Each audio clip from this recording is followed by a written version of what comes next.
Let's not. Okay, he's not resisting. He's giving me his phone, okay? He's not, I understand, he's not resisting. Like, there's no need for this. Don't worry about it. You're going to have to come with us. Don't worry. I'm coming with you, don't worry. No one's resisting, no one's getting worked up. you guys really don't need to be doing all of that. It's fine, it's fine. Maybe it's fine. حبيبي كيف بدي اتصل فيك؟ Take Amy. Call Amy. Okay. Premises now. If you refuse to leave, you may be subject to arrest. Since you have refused to leave the premises, you are now subject to arrest if you do not accompany the arresting officer voluntarily to the prisoner transport vehicle, or if you resist.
You know, as of late, you've been hearing the name Mahmoud Khalid, especially here in New York.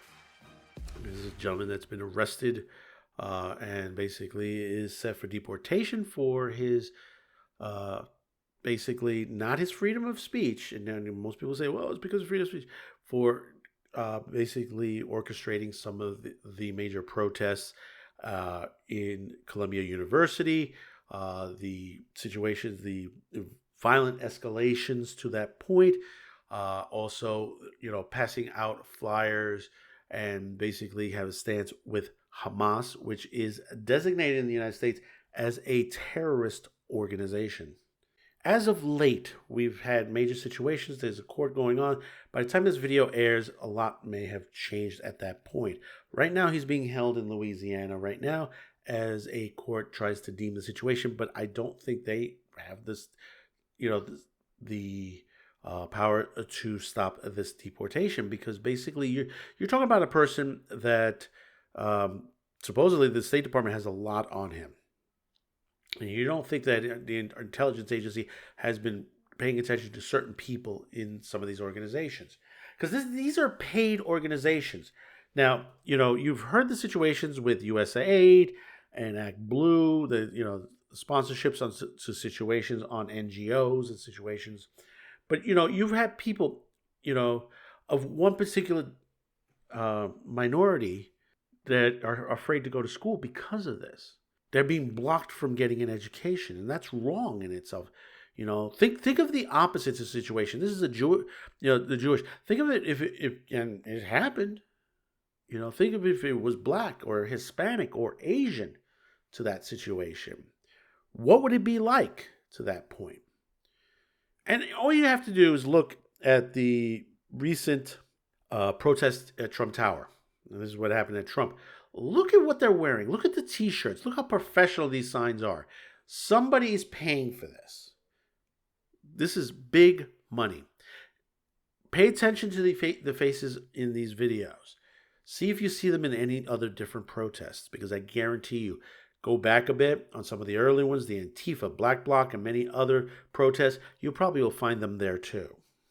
And most people say, well, it's their freedom of speech. Susan Sarandon, no, he's doing the freedom of speech. Shame on Susan Sarandon for being there on that. This is something that, Hollywood needs to stay way the fuck away from. Because, you have situations like this. And there's a fine line between freedom of speech protest, because I have nothing against anybody protesting. If they have a problem, they want to create a two-state solution with Israel and the situation, they believe in that, that's fine. You want to protest, you do it right, you do it peacefully. You don't take over campuses, you don't take over buildings, you don't create violent situations on there. You don't take hostages, which happened last year. People don't realize that work staff at Columbia were held during their occupation of that section in Columbia University. And we also learned in the last year in Columbia, some of the people weren't even students from the school. Yeah, that's right. They weren't. But, like I said, there's a fine line. You want freedom of speech? Yeah, that's fine. You want to protest? That's fine. But when you get violent like this repeats history itself from the past.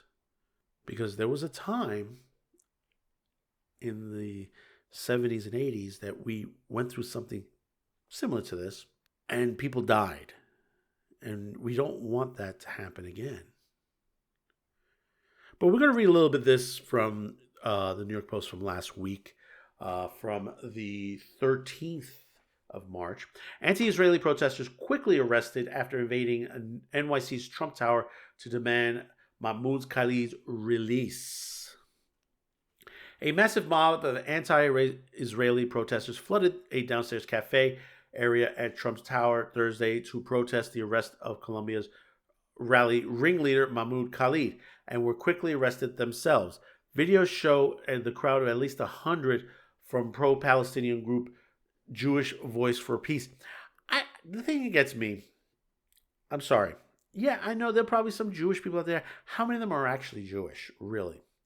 Wearing red shirts emblazoned with the message, Jews say stop arming Israel, as they gather at about noon in an atrium filled with dining tables outside the Trump Grill restaurant.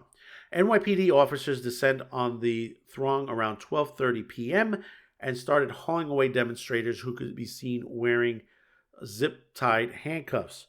NYPD spokespeople said multiple people were taken into custody, but they could not give an exact count. The area of Trump Tower was mostly cleared out by a little bit before 1 p.m. Before the rally was broken up, a group waved signs demanding "Fight Nazis, not students," nor "Muslim ban ever," and "Jews for Palestine freedom." See, here's the one thing that gets me. I'm going to put to this perspective, with the exception of Iran. Most of the Muslim-speaking world really don't want to have nothing to do with the Palestinians. Why? Well, it's because you have to remember, most of the, Muslim-speaking worlds are still, a lot of them are still tribal. They're made up of tribes. The same thing with Palestine. The people that are part of you, when you see, they say, oh, they're Palestinian and stuff like that. They're from multiple different tribes themselves. This we've heard from the man, from the son of the man who helped create Hamas. It's true, but it does not end there. Now we have the problem of the pro-Palestine who are actually giving Hamas cover. They are participants in the crime.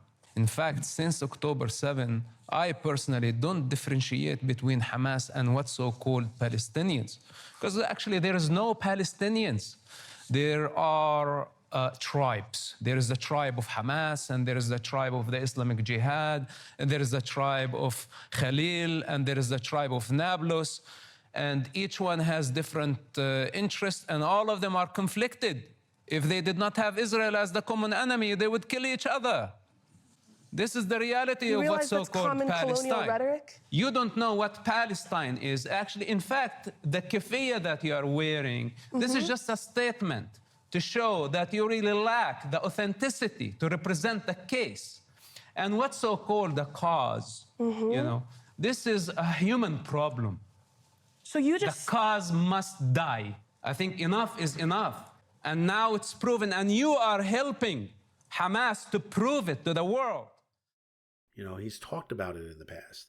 That basically, if, God forbidding, if they ever, eliminate the Jewish race, what's going to happen? They're going to turn on each other. They're going to bring back old scores to settle. This is something that's been going on for quite some time now with these smaller tribes. The violence will never stop. We are saying, if you come for us, you face us all, the protesters said on a group's live X feed. The protester could be heard on a video laying out the group's demands to free Mahmoud and free Palestine. As Jews, we refuse to be the scapegoats of fascism, she said. We are leaving, and we call all people of conscience to join us and refuse to comply with Trump's regime attacks. College and universities must stop complying in advance, the protester declared. Columbia and every other university must start taking active measures to protect their students. We call for the universities to protect freedom of speech, collectively protest, and defend their students. See, here's the irony and the stupidity to the situation. They said to protect their students, except if you're Jewish, or if you don't believe in what they believe. See, a lot of the fault of this is the universities and the colleges out there. They said, well, this is a freedom of speech. No, there's a point. And this is not only Palestine. This has happened with conservative speakers that have been attacked at many different places, many different speakers that have talked about situations that need to be changed, and basically their speaking tours have been attacked constantly. And most likely it's the same people that are protesting here, to the situation. Columbia needs to stamp down to this situation. They're already losing $400 million in funding to that point. The other half of the situation is that basically there are people who work and live in this building. You've disrupted their lives. What about them? What about their rights? You've put to the point where people, you're frightening people in there, and who knows what would have happened to that point. But I want to switch gears just a little bit, and it's part of the story. And I said I'm a person who was born in the '60s, grew up '70s, '80s, '90s, to that situation.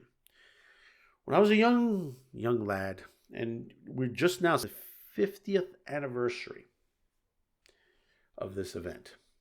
If you've never heard of Francis Tavern here in New York, it's down on Pearl Street, New York. It's still there. Basically, you can go. I believe they're still serving food there and all that. I know there is a bit of a memorial there as well, and the reason is that there's a memorial. Back in 1975, on January 24th, a bomb that was planted there. There was a bomb planted there and killed 4 people and injuring 50 others. Now, the reason that this happened is because there was a protest group, a radical group. They were called Fuerzas Armadas de la Liberación Nacional Puertorriqueño. And if you don't know what that is, they were called the FALN. Well, good morning, Mary, Cindy. This is a significant piece of New York City history. Back in 1975, this building here right behind us, the Francis Tavern at 54 Pearl Street, was bombed. This attack shook the city. And today at 11 o'clock, there is a lunch followed by a press conference that is for the families of the victims and the police who responded that day. Now, no one was ever charged, and some family members have continued a decades-long quest for justice. On that day, a Wall Street crowd was having lunch when explosives detonated, killing 4 people, injuring dozens, and severely damaging the building. A plaque inside still honors those victims. Frank Connor, a 37-year-old banker, was one of the victims, and his son Joseph Connor has fought for decades to hold those responsible accountable. The FALN, a terrorist group seeking Puerto Rican independence, claimed responsibility for the attack. And officials say the man believed to be the chief bomb maker, William Morales, escaped U.S. custody and fled to Cuba. Family of victims are calling on the Trump administration to extradite William Morales, and they're also calling for stronger sanctions against Cuba. The Connor family and other families of victims hoping that this 50th anniversary marks new momentum that can bring them one step closer to closure. Which is basically the Armed Forces of Puerto Rican National Liberation. That's what they are. That's what they wanted. This is a group of people that wanted Puerto Rico to be separated from the United States. And they caused a lot of terror for a long time. 120, 130, somewhere around there, events that happened. Some of them in New York and some of them in other places. Of what history shows us, of the Francis Tavern was one of them. But if you go through the history books on this, which most people don't talk about this, in New York there were 5 bombings in New York, in Manhattan to be exact. In 1977, they set off a bomb on the 5th floor of the Cook County building in Chicago. And it was near the offices of the acting mayor, Michael Blahnik, and of George Dunn, the president of the Cook County Board of Commissioners. The only good thing about it was a Saturday and no one was either in the office. Although 250 election judges were attending a meeting on the 4th floor, but no one was harmed. March 15, 1980, armed members of the FALN raided the campaign headquarters of Carter Mondale in Chicago and the campaign headquarters of George H.W. Bush in New York City. 7 people in Chicago and 10 people in New York were tied up as offices were vandalized before the FALN members fled. A few days later, Carter delegates in Chicago received threatening letters from the FALN. On April 5th, 11 members of the FALN were arrested for attempting to rob an armored truck at Northwest University. 3 were linked to the raid on the Carter Mondale headquarters. And this goes on for quite some time now. In fact, even at this point, we're here 50 years later, we're still looking for one of the bomb makers. Now, recently, during the Obama administration, there was a gentleman who was the leader of the situation. His name was Oscar Lopez Rivera, who basically was incarcerated for this. Obama commuted his sentence in 2017. Clinton wanted to do it, but it was refused. His charges: seditious conspiracy, use of force to commit robbery, interstate transport of firearms and ammunition to the aid in the commission of a felony. He got 55 years and was extended another 15 years when he was trying to escape. Now, there is one member that's on the run to this day that was responsible for the tavern bombing, William Morales. William Morales was arrested and convicted in 1979 for possessing explosives. He had injured himself, blew some of his fingers away, and basically he escaped from Bellevue Hospital in 79 and fled to Mexico and then immigrated to Cuba. And ever since then, he's been in Cuba and he's been on the FBI Most Wanted list, reward $100,000 for his arrest. They're still looking for him. They're looking to extradite him back to the United States for his crimes.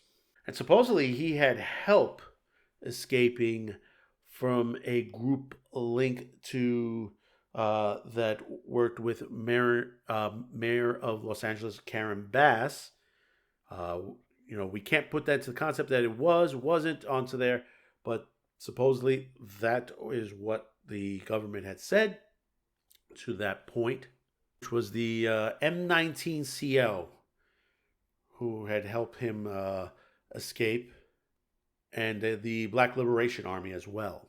And you have to remember is that Morales was the bomb maker. He was the guy that that was responsible for creating all the bombs for the organization itself on the FALN. Now, you may ask yourself, why do we talk about this? Why are we talking about this? Because like the Weather Underground and many other radical groups from the 60s to the 80s, they started out as protests. Then they became a little bit more aggressive. They became a little bit more violent. Then they got to the point where people were dying, places were being bombed, police were being shot at. Basically, this is what was going on at that time period. And you may say to yourself, well, it can't happen again now. I say, yeah, sure it can. It is happening. We're seeing the level, you're seeing the level of protest the way it is, how violent these protesters are. How much more before we see something to the nature that something, God forbidding, someone plants a bomb, someone, blows something up, someone decides to rob a bank to fund what they're going on, because some of their funding is going to be lost very soon, because some of the organizations that were funding them are losing the money that they were supposed to be giving them. It's been happening now under this administration. Put to the perspective, there are those who believe that, two-state solution to that point, and they will protest, try this peacefully. But the thing about it is, it's out of control. It's being manipulated. It's being twisted to the situation because,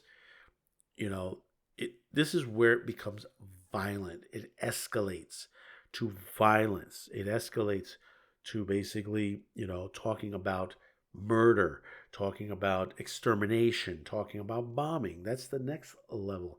They've taken over buildings to the point. Think about this. They tried to take over that section in Trump Tower. They says, well, they have the right to. So, no, they don't have the right to. They don't have the right to go into public, to someone's property to protest. No. This is the same thing with the protests at Macy's Herald Square and many other places.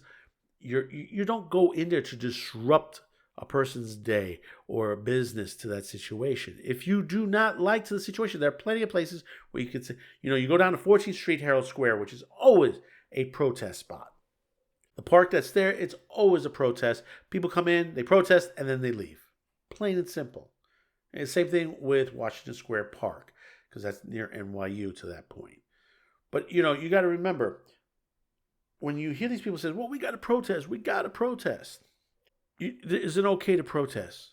But to disrupt the city of New York or any other city, to disrupt a business, to disrupt a building, to disrupt a university, make people frightened that they can't go to school because they're being held back by people that don't want them to go. That part of it is racism to begin with. The other half is basically, if you remember the IRA in Ireland, the Irish the Revolutionary Force on the whole situation. Leader of Bono, leader of the group U2, he said in his song "Sunday Bloody Sunday" is that you got all these people out there that say, "What about the revolution?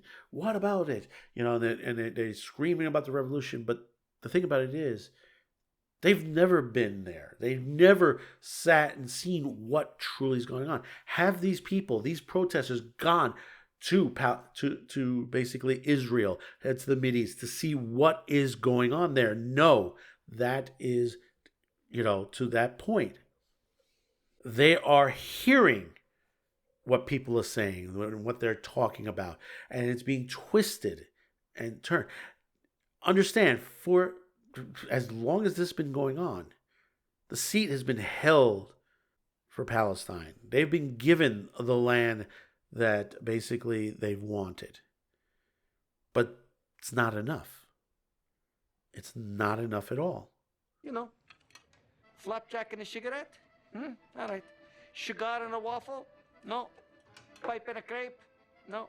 Bong and a blintz? No. Oh, well, then there is no pleasing you. You sit there and you say, well, we're going to be over here quietly. You could live your life, build however you want, and we'll be over here living our lives. No, we don't want you here. That's racism.